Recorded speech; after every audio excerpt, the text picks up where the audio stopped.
Good evening, this is Robert Sidell. It's a great pleasure to be with you here on this Sunday evening. Just to welcome you to the Gateway Show, another edition of that, produced live, broadcasting on the number one talk station here in Las Vegas. Also simulcasting on Facebook. We're now live on Facebook too as we speak. So this is simulcasting to people all over the world. It's kind of fascinating. And then after we're finished with the recording of the show will be placed on YouTube, and all you have to do is type in Gateway and Sidell, and you can get onto YouTube as well. So I just want you to know I'm excited about it, and tonight, it's going to be an exciting show. I'm looking forward to that. I have Dr. Ken Smiley with me. He calls himself Dr. Smiley, right? Isn't that kind of what you go by, your name? That is my moniker, Your yes. moniker, yes, moniker. I like that. That's a good way to describe it. Hold on a second here. Um, Hold on one second here. Just trying to. Okay, there we go. Anyway, I'm really thrilled to have you here tonight, and for anybody tuning in, let's see here. Okay, I just making sure everything's up and running right now. Everything's good, and we already checked it. So you're broadcasting out all over Las Vegas, and really lots of people driving into Las Vegas or out of Las Vegas will hear this too, and sometimes occasionally people over in California hear it. It's kind of interesting, and this is also available on the internet through the radio too. For I'll let somebody just type in as KXNT. But right now, because we're on Facebook, it's actually very easy for people anywhere in the world. There's one of my good friends just tuned in on Facebook. Hi Debbie, how you doing tonight? It's nice. I've got some very nice friends that I see virtually almost every week on the radio show, and anyway, it's a pleasure. So I want you to know, Ken, it's going to be fun to have you here with me. And I'm looking forward to just discussing lots of possibilities. How you can learn to be a light in the world, and your one way of doing it is one smile at a time, right? Isn't that kind of your idea, sort of? Very much like yours. We believe in smiles, miracles, and drops of water having a ripple effect. So, yeah, I'm totally in tune with what you're doing. Um, it is very similar, yeah. And you give out a card that says "Keep smiling," or what does it say? Show me It your card. does. I mean, we have 48 different languages, but yes, we have. Maybe Uh, I should put a pic. And there's my card. This is a competition here, right? There it is. There's my card right there. well, just so we get a little clearer, these can be really wacky languages. Oh wow, interesting. So you've got Bangla, it in a whole bunch of languages. You said. indeed, indeed. Well, you know what?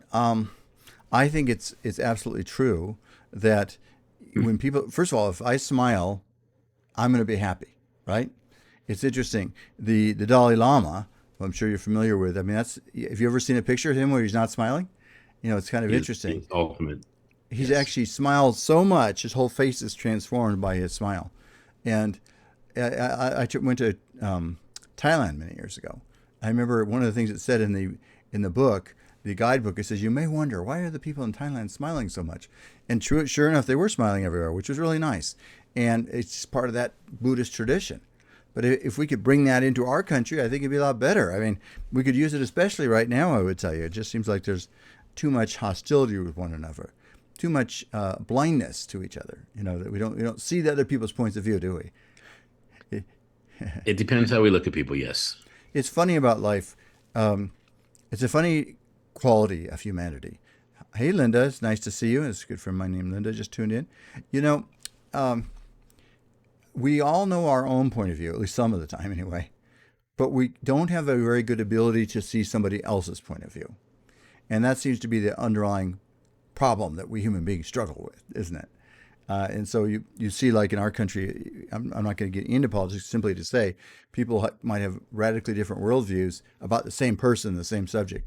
And both sides seem to have quite a bit of difficulty in understanding or appreciating a different point of view.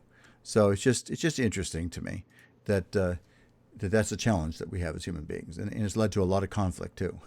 So I think the more we could try to bridge some of those gaps, we can live together in a much happier world, which I think is kind of your philosophy too.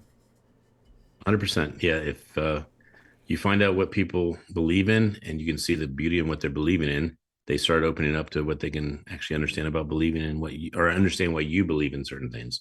So it's about not disrespecting or needing to be right and actually causing an understanding of what I, is beautiful. I'm working on a book on marriage right now, as you well know, and I think you're going to be helping me print it, publish it, I should say. But it's really funny because my wife and I were talking. One of our secrets is um, we both know we're right. Each one is right. My wife always says, "I'm right. I know I'm right." She goes, "But I also know you're right too," and which is interesting. Somehow she has that ability to have that kind of an insight, which has allowed us to be a lot happier. And she always says it with a laugh in her mind. She goes, "Just ask me if you want to know the truth. I'll tell you about anything." Uh, and that somehow has helped us have a good relationship because we both know it's okay to believe in what you believe, and you don't. The other person may or may not agree with that, and that's okay too. And you can both accept that. So it's just kind of funny. We just that's that very subject we were talking about today. Well, I'll tell you one thing I think everyone agrees in. Everyone agrees about they'd like to be happy, and everyone agrees they'd like to be accepted. Everyone agrees that they'd like to be appreciated. And so, if you actually reflect that, I believe you actually cause people to feel the human connection they're supposed to feel. Um, I'm 100% with you on that. I have a question for you. Do you think I saw happened to see something posted on Facebook today, or it wasn't on Facebook, actually, it was on X, I think. Somebody said, just started out their post by, most people are not happy. I was trying to reflect on that. Is that true? I mean, I actually don't, I hope that's not true. Um, I think we all have some unhappy moments. I mean, that's part of the life journey. We have frustrations and all sorts of things. But I'd like to hope that people are trying to be able to find a fair amount of happiness. What is your experience of that? I'm just curious. That's a great question. And we just did a Smileathon where every single person, I think it was 80 different speakers, you being included, shared that you've chose happiness and it was about a choice. And so when you choose to feel gratitude or you choose to feel hope or you choose to feel inspiration, you actually experience it. And hopefully it reflects to the people that you love and they get to experience it too. But I will agree with you that there are a lot of people that they decide they don't have the power to choose happiness, and that's unfortunate. I do want to say this: my son is choosing to actually wake up later and be on your show today because he wants to actually say hello to you. I've told him that you have a biblical book, an amazing book, and he wanted to probably ask you a question. He wanted to say good night before he heads to Tim, bring bed. him on, But please. I wanted to tell you that he chooses to actually be powerful. And it's all, and everything you're doing in your life is a choice. Like there's no such thing as luck. And I love Mark Twain's quote: "The harder I work, the luckier I get." But it's also That's a good quote. choices. I like that. Come on in, Kenny. I know you got to go to bed pretty soon. So this is my son Kenny, and he's the one who has inspired me to write so many books. Actually, Hey, Kenny, how are you doing the tonight? I'm doing good. I have Are you expecting miracles? Yeah, I am. Why not, right? Mhm. I have someone on my show about a month or two ago, and I want to share this because it's very relevant to who you are as a dad and who I am as a dad. He said after being in prison 3 times and after having all kinds of hate tattoos and living a life he probably wasn't necessarily proud of, when he had a son, he said, I want to I want to make sure my son's like me. And all of a sudden he just stopped in his tracks. He goes, "Oh heck." And he said a different word, of course. Right. He spent a fortune removing all the hate tattoos from his body and his face. And he chose not to drink. He chose not to do Huh. anything that would make him embarrassing to his son or to be a reflection of what he didn't want to create in his son. So he has been a clean individual for, I think it's 12 years. And ironically, my son's about to turn 12. So that guy's name is Joey Stacks. So he's going to be my show in a couple of days. But I thought that was so relevant to what you just said earlier. Are people unhappy? It's a choice. He chose to actually be a role model for his son. It's funny. I've been on the spiritual journey. Well, actually, I don't want to talk about me for a second. Let me talk to your son, Kenny. So Kenny, so when I was your age, I was just in Boy Scouts, which was fun. Hey, You're, look, he's in his Boy Scouts. oh, is that That's right? his. Is that your troop number? Yeah. Yes, that's his true number. Is that He's going right? for Eagle too. He's going for Eagle. I'm an Eagle Scout. There you go, Kenny. How about So that? that's fun. A lot of people don't even know what that is really. I mean, at this point in the world, and Right. Boy Scouts have gone through a lot. They've had their sets of challenges too, haven't they? And I think that's in this world. There's lots of little things and we just have to make a decision. We're not going to be pulled off track by all these things, right? Um, so Kenny, what do you like to do? What's fun for you? I like to play with my cats and think deeply about the most random things in my free time. And he refuses to play video games. And I Really? You try don't and play get him. video games? No, he does. He does. You Oh. can you enjoy doing that. But tell him you enjoy doing that. 'cause- Games on my PlayStation. Your PlayStation. What else do you like to play on? Just my PlayStation, and I also on Or a phone. mommy's phone. Yeah, mom's Mommy's phone. And Have you ever heard of a game called Smash? I think I've heard of that name. Is that the right name? Do you know what I'm talking about? Smash Bros. Oh, maybe it's Smash Brothers. I'm not. You know what? My my kids like to play video games, and my daughter recently got married, actually about 6 months ago, and 8 or 9 months now, and it was one of the fun things is her husband likes to play video games with my kids. So whenever we get together, it turns into a video game session with about 4 or 5 young men sitting there playing. And I have a picture I took yesterday. This is great. I have a little 20-month-old grandson now, and he was sitting right next to them holding the game player too. So he's getting started early, and he's just lined right up with them, at 20 months old holding a game player. Well, one thing my son says when I'm asking him what he's doing, and first of all, he's always honest. He says, I'm either researching something or I'm learning something, but he always is able to really elaborate on what he's getting out of that experience looking at the screen. But he chooses the word strategy a lot of times. And I have to say, strategically, he's a straight A student. Strategically, he's doing well in Boy Scouts. Strategically, he plays instruments. And strategically, he has 14 books. And I think he's So you've already written 14 books? Mm-hmm. Yes. Can he show you his first book, his 12th book, and his 14th Show me your book? book. Show me your book.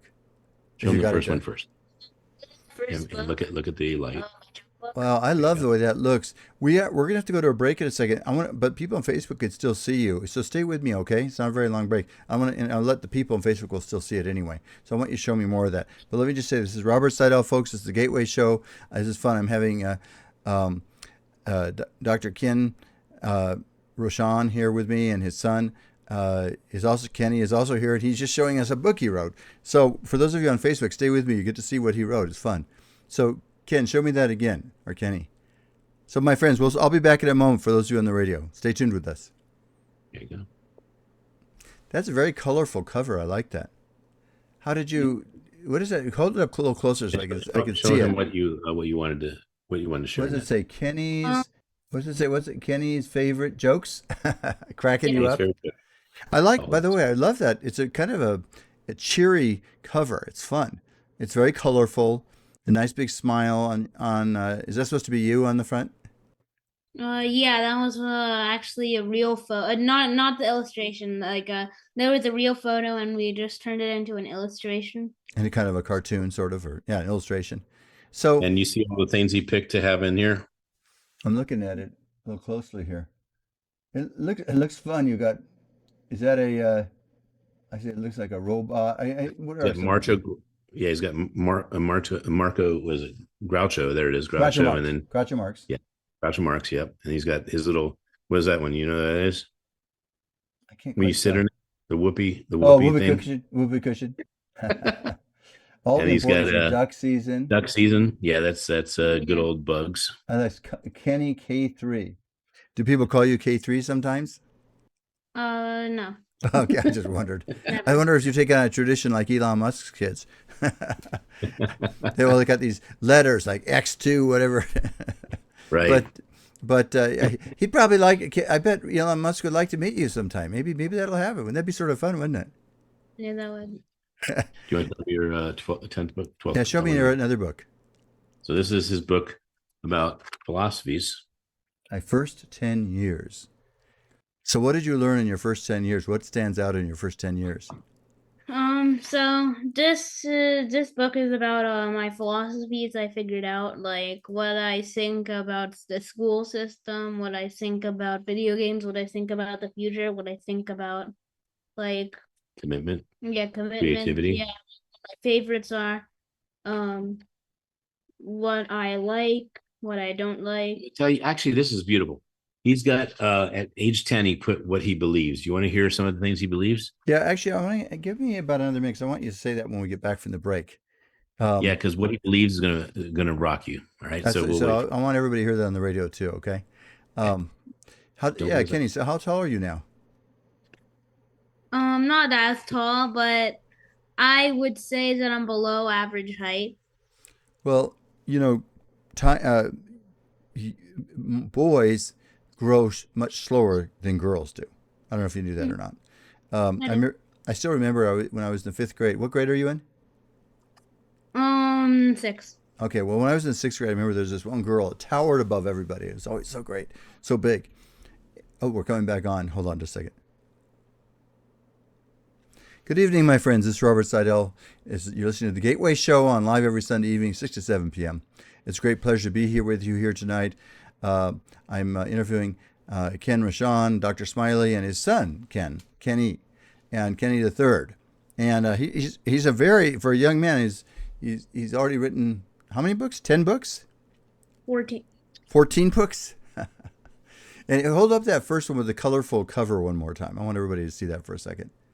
Would you like to hear one of his jokes he tells on a lot of the podcast? Yeah, tell a joke. Yeah, tell us a joke. Okay, so what did the buffalo say to his son when he was leaving for school? A buffalo? What did he say? Bison. That's good. I like that. That's a good joke. I like that. That's funny. I'm gonna bison. I like that. See, where do you get these jokes? I remember there was a stage. All my kids were always telling me these jokes. It's funny you mentioned that. You're suddenly reminding me of that. What's another good joke? Actually, you want to read that one that you were saying, the long one? I think that's actually a pretty good one. What about the stinky one? Well, you can either one. He's going to do 2. Okay, give me a Which joke. I one? want to hear this. Do the stinky one first. You got that memorized. So, this one I made when I was like a toddler. Yeah, young toddler. 6, yeah. Yeah, 6. Actually, above toddler, but it doesn't make sense. It's why did the man take a bath? Why? Because he was a stinky poo. He wrote that when he was 6, so he's not as happy about sharing that one, but it is one. When I say that on stage, Robert, everyone wants to buy the book. I sell probably every single book that I have with me, and he gets about. And the deal is, if I sell 30 books at an event because I tell that joke, he gets $300. He gets $10 per book. That sounds like a good deal. It's a very good deal. But he has another joke which I really enjoy. Actually, do you care if he reads 2 jokes? They're a little long. I'd like They're about to hear 30 That's seconds right. each. They're 30 That's seconds right. each, right? It's all good. All right, go ahead. You want to read this one first and that one last? Okay. Loud. Loud. The teacher wanted to test the students' self-esteem, so she asked them to stand up if they thought they were stupid. No one stood up, but after a moment, Kenny stood up. The teacher asked, Kenny, do you feel you are stupid? No, teacher, he replied. I just didn't want you to feel even more stupid standing there all by yourself. That's pretty funny. I don't. By the way, if your teacher ever tries that, I don't think I would suggest that. But, no, it's not a good idea. And then his last joke is a longer one, and all the other ones are really quick ones. But I think these 2 are the ones he likes telling the most. Go ahead, Kenny. This one most people heard. It's little Johnny is always being teased by the other neighborhood boys for being stupid. Their favorite joke is to offer little Johnny a choice between a nickel and a dime, and little Johnny always takes the nickel. One day after Johnny takes a nickel, a neighbor takes him aside and says, Johnny, those boys are making fun of you. Don't you know a dime is worth more than a nickel, even though the nickel's bigger? Little Johnny grins and says, well, if I took the dime, they stopped doing it, and so far I've made $20. That's a pretty good joke. I like that. I can tell you're going to be a successful kid, Kenny. That's fun. You're going to write more books, you think? Yeah, I'm gonna definitely write more parts in magazines, and I'm thinking about making a more like a volume 2 of my joke book instead of it being... Hold that cover up one more time. I love the way that the cover looks. That's so colorful. It's fun. So he has his 14th book that he actually allowed me to be part of, and I want to show it to you because I think it's a book that is a compliment to any relationship that might be either struggling or that you want to make sure the relationship is as powerful as possible for people you love. You want to show that off real quick? Show that one first. So Kenny allowed me to write a book with him called Conversations. Yeah. And he asked 50 questions. I asked 50 questions. And we have the answers to all those questions in the book. But what he thought of afterwards was making the book for other people. so they could actually get to know the people they love. So it gives you all the areas. You want to read a couple, just tell a couple of questions to Mr. Robert real quick? If you could turn into any person for 30 days, who would it be and why? That's one fun. question. And go ahead and ask two more, just two more. Okay. What are the most important qualities you look for in friends? And Last lastly, like, if you could master one instrument, which would it be? Yeah, you've got some great questions there. You could spend a lot of fun time. That's Well, here's the experiment before he goes to bed, because he's heading up to bed. He wants to ask you two questions. all right. One question from his book, and the other question, I showed him your book, and he wanted to ask you a question about that. Why don't you ask this question first, and then ask the question about his book next? Which? Whatever you want. Oh, okay. Whatever you want. You can ask him any question from that book, or you can ask him a question you want. Okay. What would you say is a good next step for me to write my next book? What's your next step? Well, I think you actually are one of the unusual people, since your dad specializes in that. I'd say that he'll know exactly what you need to do, but find something that you would like playing at, and some sort of thing that excites you as a person, and then see if you can write something about that. And that you're probably people your age would like it. Something for your age. There's probably not a lot of books written for kids your age, by your kids your age. A lot of kids' books are written by parents or older people. But so maybe it's a whole new market. Books written by kids for kids. I like that. I will say this: kids will read kids' books because they say they relate to it. But I'll say Kenny's fascination with ants. He spends hours a day studying ants, either outside or on YouTube. You want to share what you've learned? Maybe something, just one or two facts real quick? Okay, so I've learned a lot of new ant species and what they specialize in. I also have discovered and I am logging these new ants I find inside of Ellicott City, inside of a folder, and I'm just putting their general family, like carpenter ants, go under the Camponotus section. Pavement ant goes under Tetramorium section. And yeah, so I have. So why don't you share where you buy some of your ants and how much they are? Oh, I buy some ants off Ants HQ, which is a European site, and I just ordered ants on Aesthetic Ants, which is another. It's in the Netherlands, but so the most expensive ant I know of could go up to 550 euros. And how much have you invested? 550 euros? Wow. Yeah. And by the way, I want to get about 1,000 of those and trade them for Bitcoin. I got to tell you something, Kenny. You might find this interesting. Well, my dad has some land in Costa Rica, and it's down in the tropical rainforest. There's certain kinds of ants there that they just form. I think they call them army ants, but I'm not positive. I can't remember the name they're called.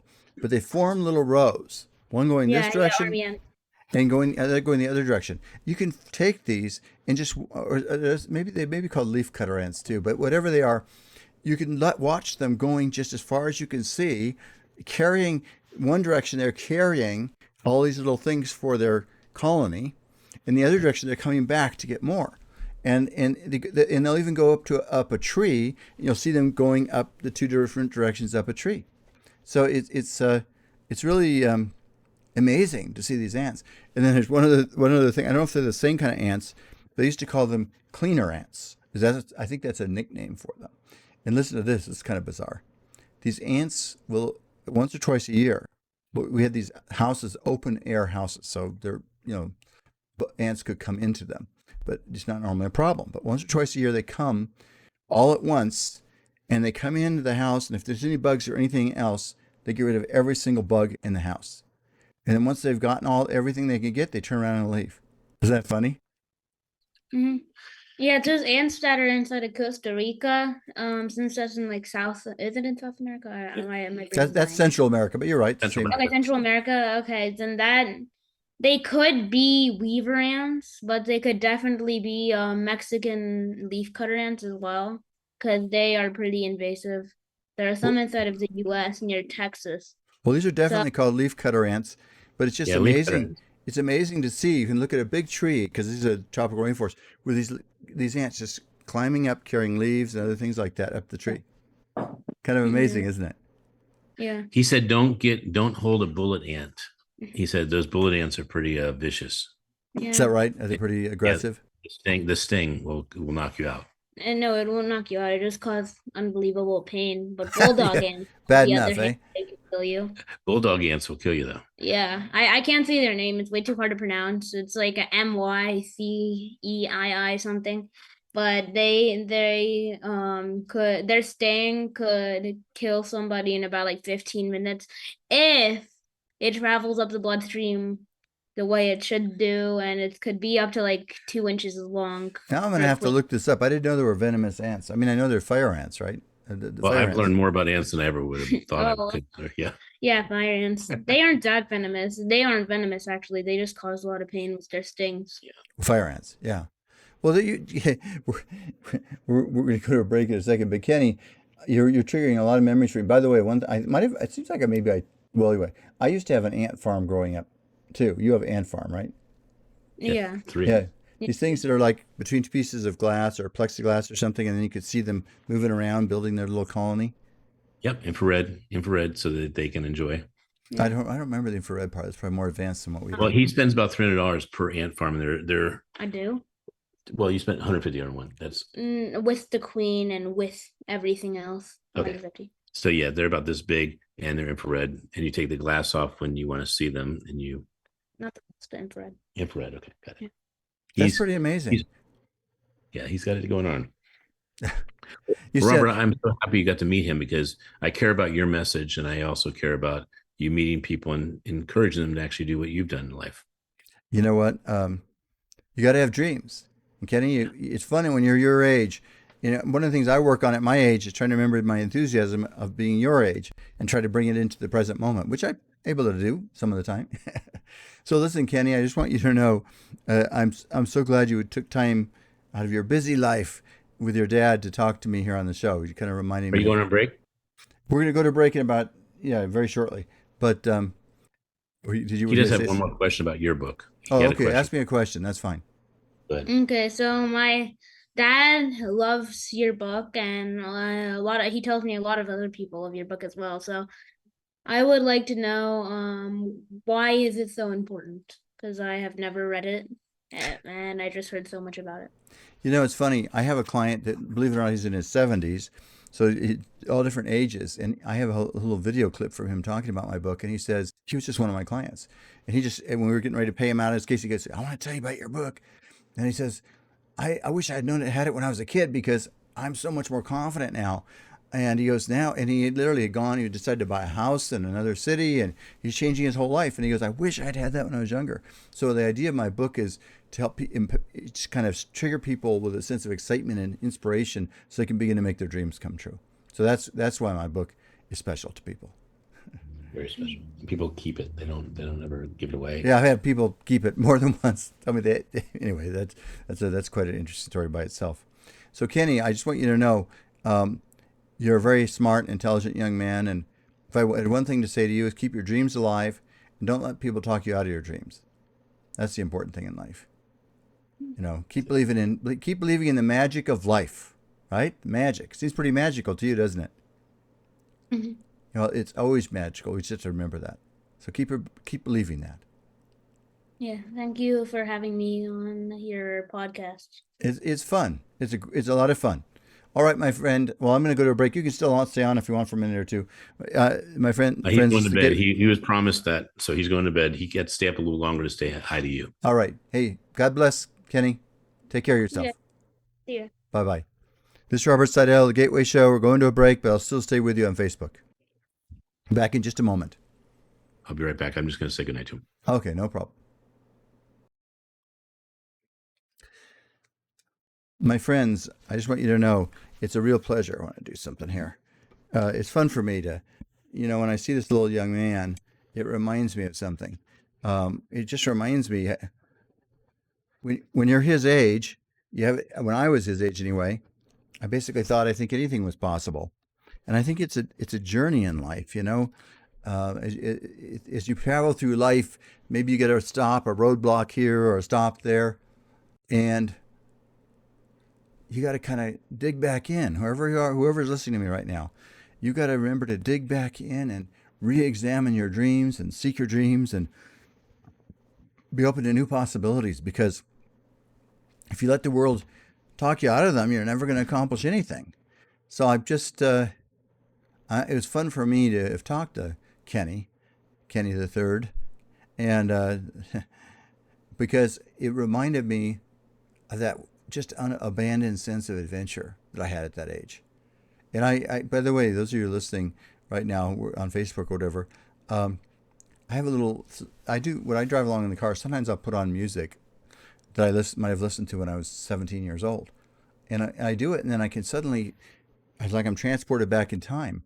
And it's a way for me to kind of rejuvenate my mind and give me the ability to connect and open myself to those dreams that I had back then.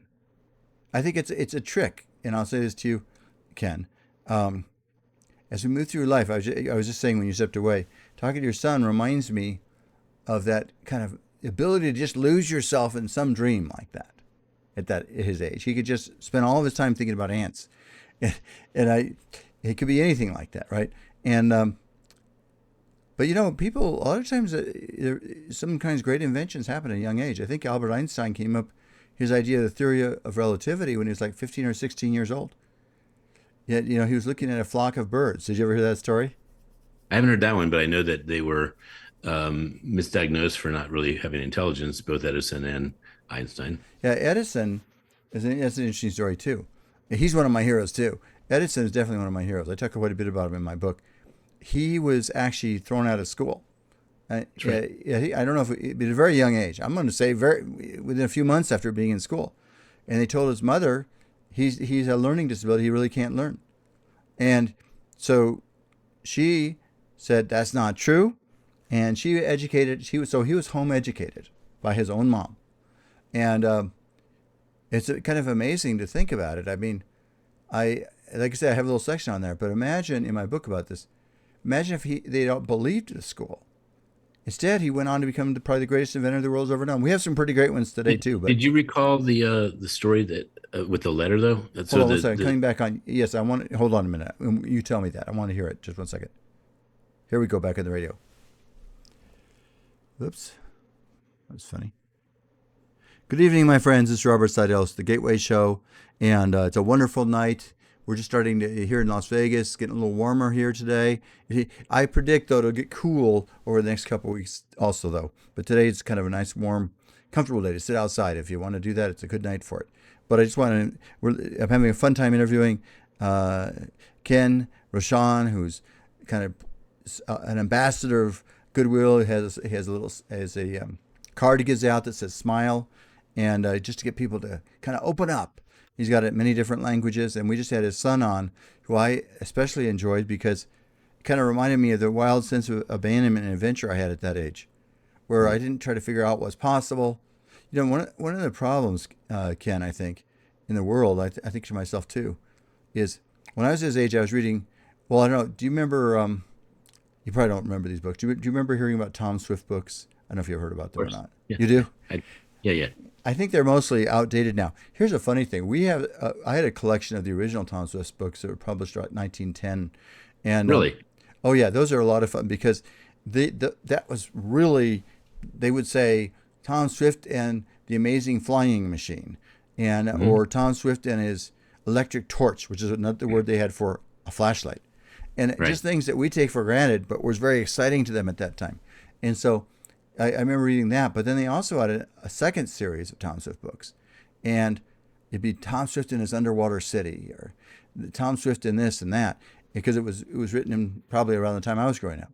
And funny, just even talking to you about it, it brings a kind of a happy mood over me because that's the world I thought of. When I grew up, my parents really wanted to expose us to a lot of things. I remember in our living room our dining room, we had a mobile that had it was the whole solar system represented in different planets. You've probably seen those before. I'm sure you have. Of course. But it's it was the kind of world I was raised in. It's just like, what's possible, and I think different seasons of our world go through different things. That was the 60s when we were going to the moon also.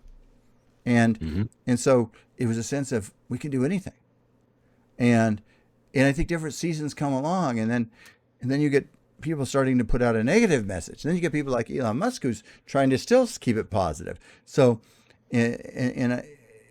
so it's what he's trying to say is, hey, there are problems, but stay positive. This world could be an exciting adventure. And by the way, I think his dream of putting people on Mars is a pretty exciting idea. Um, Uh, yep, I agree. And Kenny's all about it. I mean, he studies him extensively. he does.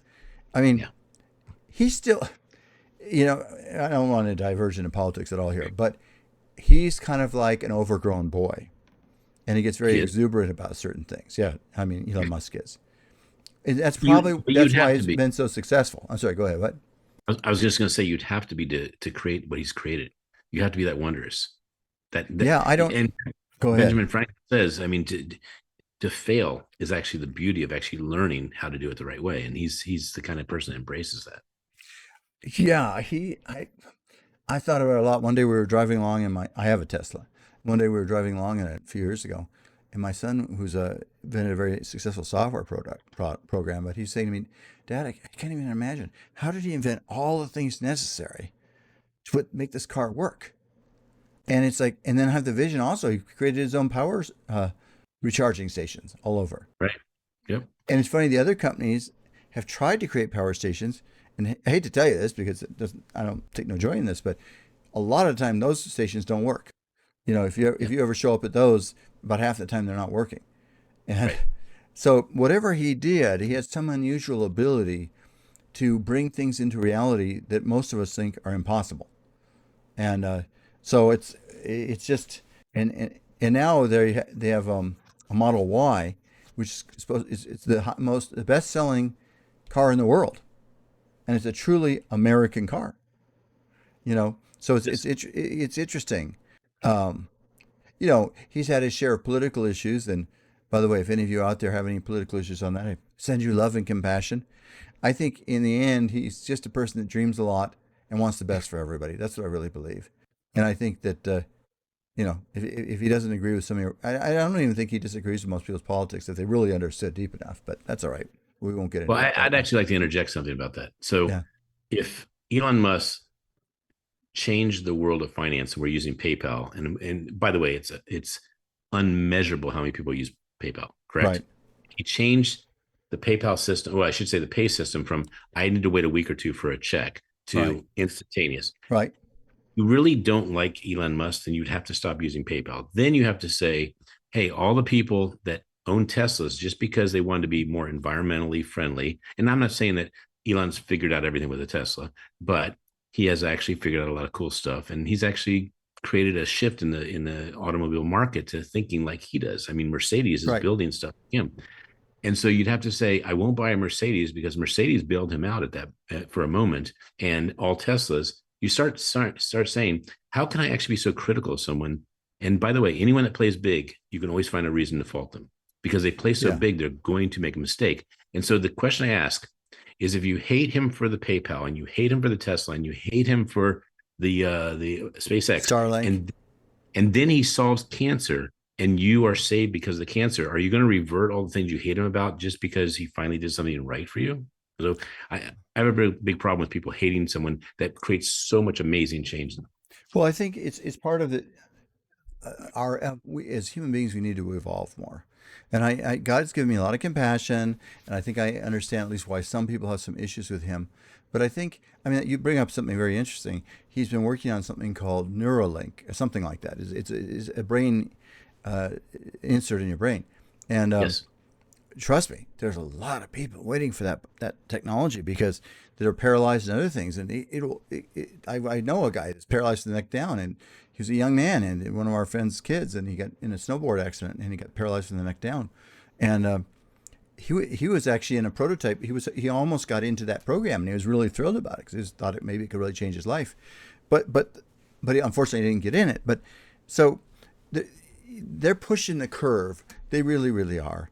And it's just people are afraid. That's all. One of the Yeah, lessons but I've learned: if people are angry, it's because they're afraid. I understand, and you're 100% right. But I want people to understand in this show, if there was one message of all, it's that when you choose hate, you're choosing to actually remove all love from all possibility. And I just think, like, if you hate Jews or you hate white people, you hate black people, you hate yellow people, whatever you hate, and that's the person who's going to save your son's life because they have the kidney that matches and they live. I know. At Yeah. what point do you say this is stupid to hate? Well, yeah. See, that's what I'm working on. The whole journey I've been on is, in fact, the very last chapter of my book. I should actually read you about 2 sentences from it. My book, I The would love Gateway. Hey, by the way, my son knows how much I love your book. He really does. I know, he was very complimentary about it. I just want to read you one thing here. I had actually finished the book, and then I had a very wonderful experience of divine love. So I wrote this book. This is like 3 pages, and that's all. And I just want to say one thing. This book would not be complete without returning to the topic of your ultimate purpose in this life. Greater than any goal you could achieve is the attainment of supreme love, of eternal joy. To live in this world without knowing that joy is to miss the greatest gift of all. As Paul said in the New Testament, love is the greatest of all things. Now, I'm not going to read the whole thing. That's all I'm going to read right there. But the thing I want to say to everybody out there, and this is where we all need to evolve, all of us do, it's not about pointing the finger, is that when you're right, when you start hating somebody, then you're losing your love. Now, I was talking to one of my good friends who's a psychologist the other day, and I've known her for about 40 years. I was saying that occasionally, hey, Janelle, nice to see you on there. Janelle's one of my friends.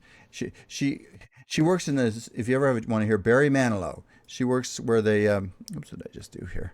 She works over at the theater where they have him in town here, which is fun. Really?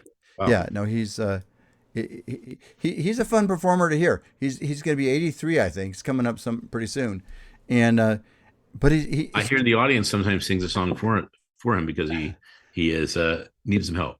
The way he set it up, he gets lots of help. Is the best good way to put it. And my wife Yes. likes the show, and you know that casino is kind of kept going by Barry Manilow, even if he's in his 80s. Yes.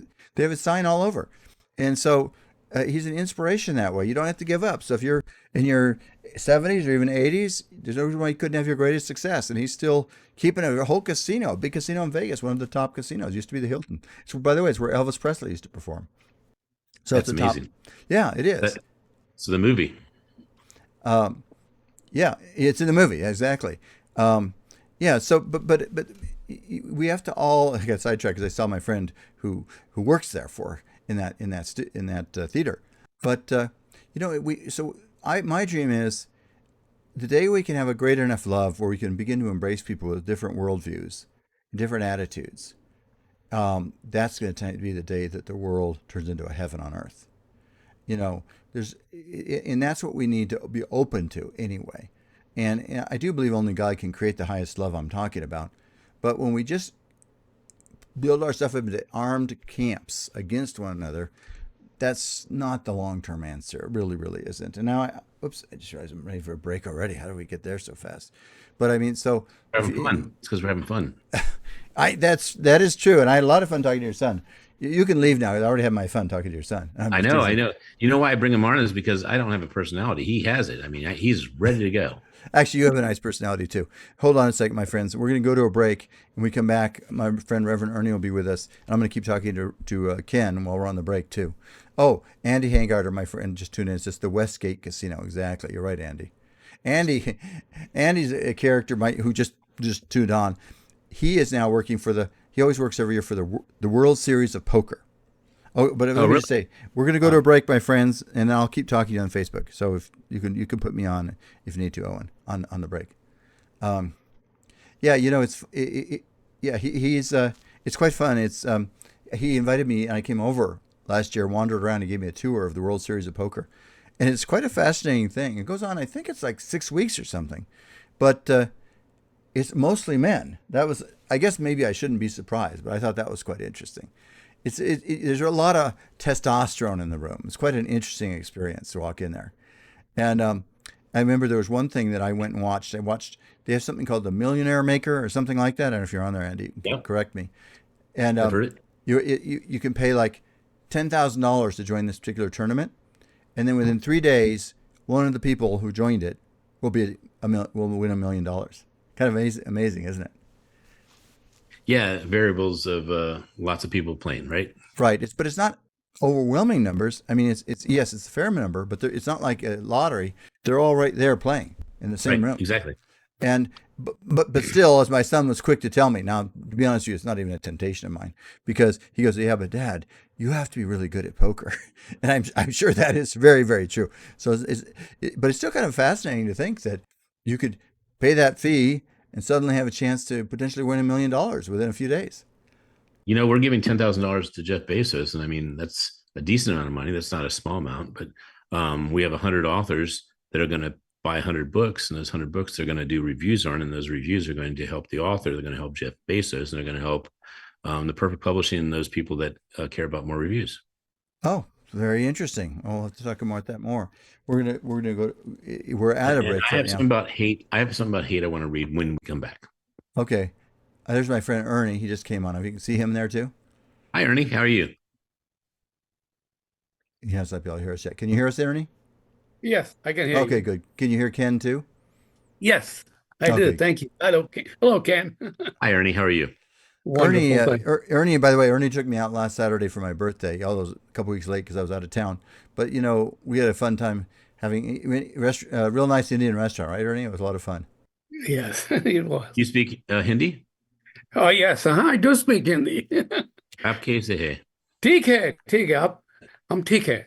Minty. Ernie, his family was sponsored over here by a Christian church, and you were 18 when you came, right? Do I Right, have I that was right? 18. Right, that's right, 18. Yes. So you really have lived in this country your whole adult life then. All my life in U.S., yes. So when you go back to India, I know you go back every now and then again. What Yeah, I is it did. like for you to go back? Yeah, yeah, yeah. I mean, Denise enjoyed last time we were there a year and a half ago, and we'll go again, hopefully next year, at least a year from now. I've never been there.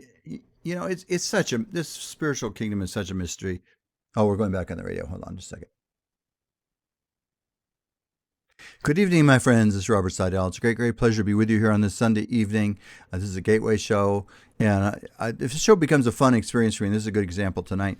I've been interviewing Ken Roschon, he goes by his moniker, his name, Dr. Ken or Dr. Smiley, and he has a card that says "Smile," and that's kind of his trademark, you might say. Just like I have a card that says "Expect a Miracle," and so it's been fun talking to him. We had a chance to visit with his son, which was a lot of fun. It did kind of remind me of my own feelings of enthusiasm as a kid, like all things are possible.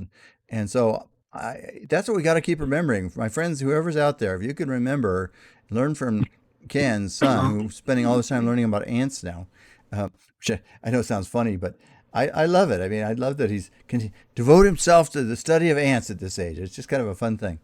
But anyway, I guess before I go on too long, Ernie, I should probably let you. I know you have a prayer for us, and then we can keep visiting all of us with us. Oh, it's my friend Andy posted World Series of Pokers at Paris and the Horseshoe Casino, Horseshoe and the Paris Casino, two different casinos.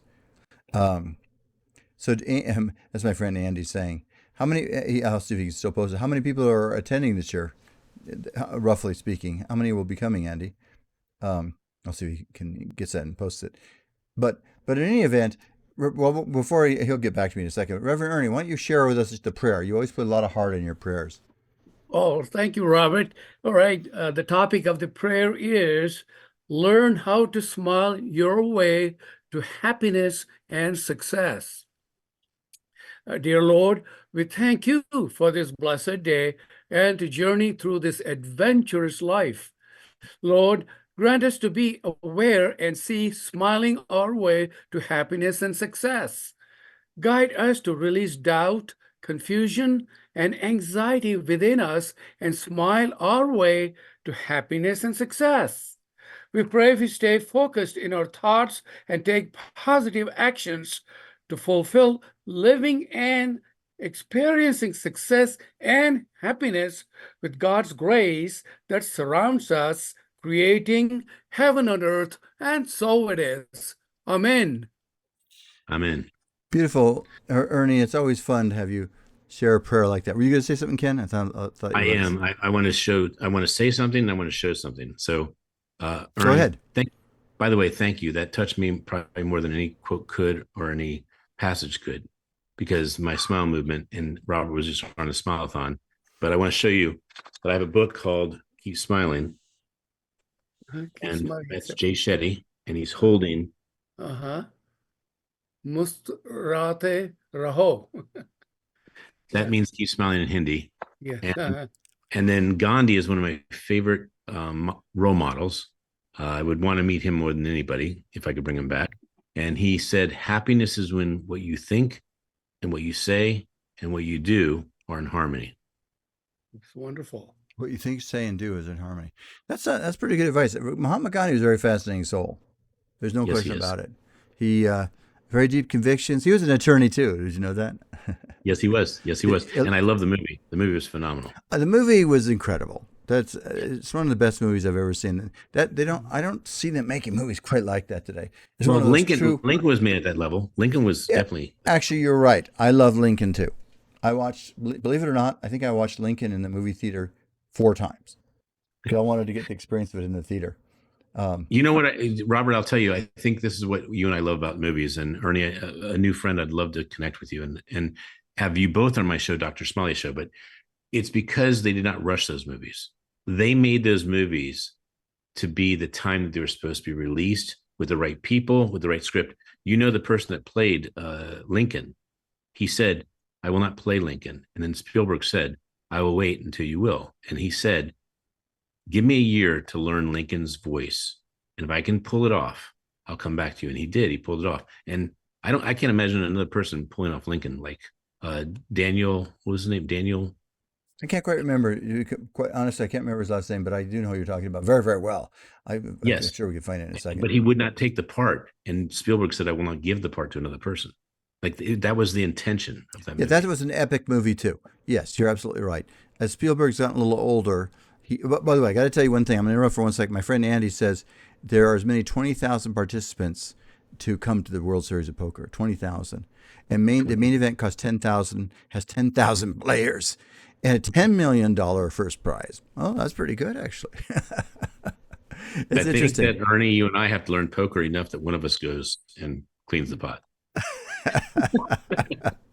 But no, that movie, both of those movies. Coming back to Gandhi for a second, those are the kind of movies that were really true. What do you call it? It's like when they did Cleopatra. There were these epics, or the Ten Commandments. Epic. Yeah, and I think there was no CGI back then. There was no artificial stuff. So they were like moving the world to make that. In fact, one of the weird things that happened when, I'm trying to remember the guy's name, I can't remember off the top of my head, the actor who played Gandhi. But in any event, he when he would walk around India, people would start bowing down to him because they just thought he was an incarnation of Gandhi. And so that was Ben Kingsley. Yeah, Ben Kingsley. That's exactly. Yeah. I like him also. He's a very good actor too. I really like that. And I don't think he's Indian, is he? He's half Indian. Oh, he is half Indian? It's mixed. Yes. Oh, I did not know that. You just gave me some important information. Oops, I think we're almost out of time. See how we play when we were all thinking? Yeah. No, I know. And that's by the way, that's what I like about brainstorming. To be completely honest with you, that's what I love about it. Because it's what, that's how you access different parts of your brain. You'll say something, I'll say something, and we just ricocheting together. But we are just about out of time. So I'm going to say this. We could go on another hour, I'm sure. Everybody out there, and by the way, I'm sure I'll let, you can post online any connection for you. Just post it on Facebook if you want. And all my friends, God bless you. May miracles come to you. May God watch over you. And Ernie, thank you so much. And Ken, here's My First 60 Years by Ken Roschon. And if you want to post a link to it, that'd be great, Ken. I will. So all of you out there, we wish you the best. God bless you, and have a wonderful week. This is Robert Sidell wishing you the best. And let's see here. You guys can both stay there if you want for a second. What am I doing here? And Ernie, I want to read something in private to you when the show's off. Oh, okay. All right. Hold on a second here. Hold on a second here.